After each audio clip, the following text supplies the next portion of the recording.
Hey guys, Dr. Ian Hollaman here with Red Tail Wellness Centers.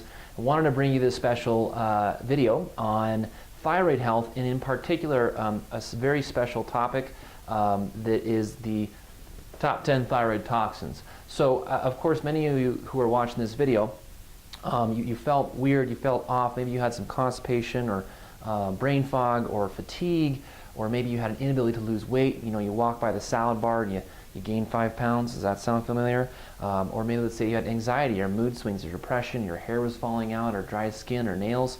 All these thyroid related symptoms obviously make us go to our doctors. So you went into your doctor, they took a blood sample on you and they measured something called your TSH, thyroid stimulating hormone. So that TSH, right, is an important marker to test, and so, but they may have found, let's say for example, the levels were elevated, so you were diagnosed with hypothyroidism. So then at that point, what happened is they put you on Tyrosint or levothyroxine or Synthroid or Natrethroid or Armour, whatever the soup du jour is basically. They put you on that medication, and they told you to come back in 3 to 6 months. 3 to 6 months later, you come back in, you're a good patient, you get the lab basically drawn again, and what happened is they found that your levels came back down. So you're fixed, right? You're perfect now. Unfortunately, maybe not. So most of my clients, unfortunately, they've gone through this and they've gone this up and down phenomenon, and of course most people know, I think at this point, that they have an autoimmune disease called Hashimoto's, and now they're starting to understand that it's much more than just taking a medication. So I want to go over to some of the things that I find are very, very common triggers environmentally for thyroid disease, and specifically Hashimoto's or autoimmune thyroid, okay? So if you come next Thursday, which is going to be, let's see here, that's the 19th of October, 6 o'clock p.m., I'm going to be having a full-length lecture on this and other topics, and so I think you'll actually find a lot more information, and I think a lot of your questions that you've had will be answered. Okay, so the first one for me, and probably the most important here, is plastics, especially BPA. So plastics, or bisphenol A, have been shown in peer-reviewed journals that that material cross-reacts with thyroid tissue and can actually start to really rev up the immune system. So when we get exposed to that plastic, you actually then start to actually also create antibodies against your thyroid tissue. Then on top of that, what's really challenging is that this stuff, it's everywhere, right? It's all over the place. It's in our phones, and it's in our watches, it's in our clothes. So what's important to know is if you're actually really reacting to these things, and that's huge. But also really importantly, I think, is a tip to give you. Plastics really start to come out in the presence of heat. If there's very thin plastic, so think about those really thin plastic bottles that you're buying at the gas station, or if there's acid, so like ketchup or mustard or anything that has a lot of acidic materials into it, that's going to cause that plastic to leach out more, and that's really going to actually then increase the levels in your bloodstream. So definitely something to avoid. Secondly is mercury. Mercury, it's ubiquitous. It's all over the place. It's in our mouth. It's used to make paper. It's used in coal refineries. It is all over the place, right? And so unfortunately, it's in our light bulbs, right? These new LED light bulbs, they all require mercury.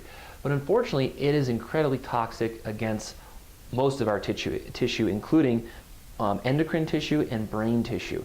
So many studies out there, including one that I found was fascinating, women who had their blood levels tested for mercury, who were found to be in the top tier of that mercury level, they were twice as likely to make antibodies against their thyroglobulin, and that's a binding protein for your thyroid. Super important. It takes hormones and it shuttles it into your liver gland.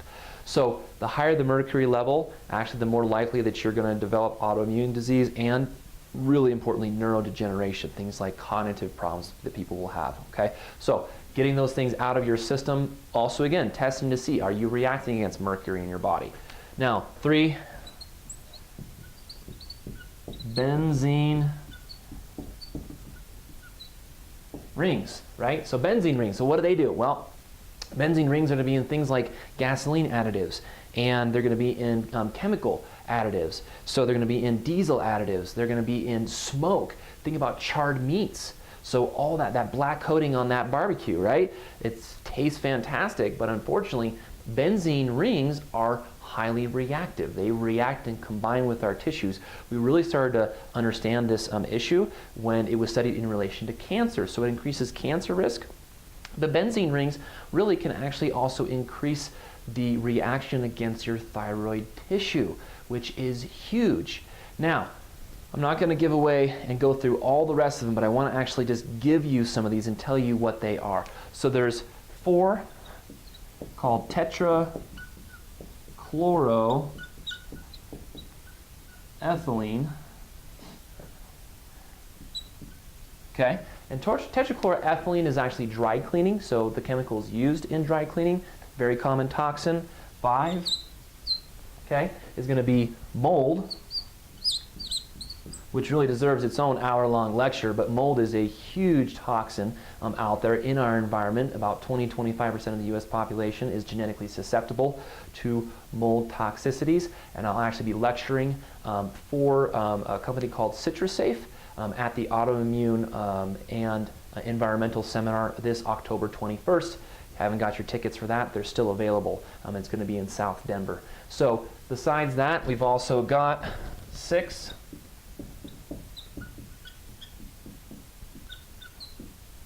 formaldehyde and glutaraldehyde. These are actually preservatives commonly used in food industries, plastics, and other things like that. There's parabens and phthalates.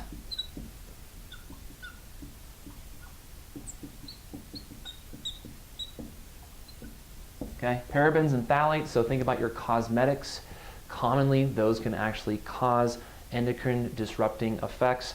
If you see anything on your cosmetics that say parfum, that's probably going to have parabens or phthalates in it, okay? So 8 is going to be chlorine or fluoride. Some really scary stuff with chlorine and fluoride, especially as it relates to thyroid issues. One of the other really fascinating things I've seen as far as research, the higher the levels of fluoride in kids, the lower their level of IQ. So it's really scary stuff. I recommend reverse osmosis. Get filters on your water if you're drinking city water, or drink spring water that actually has minerals in it that are natural.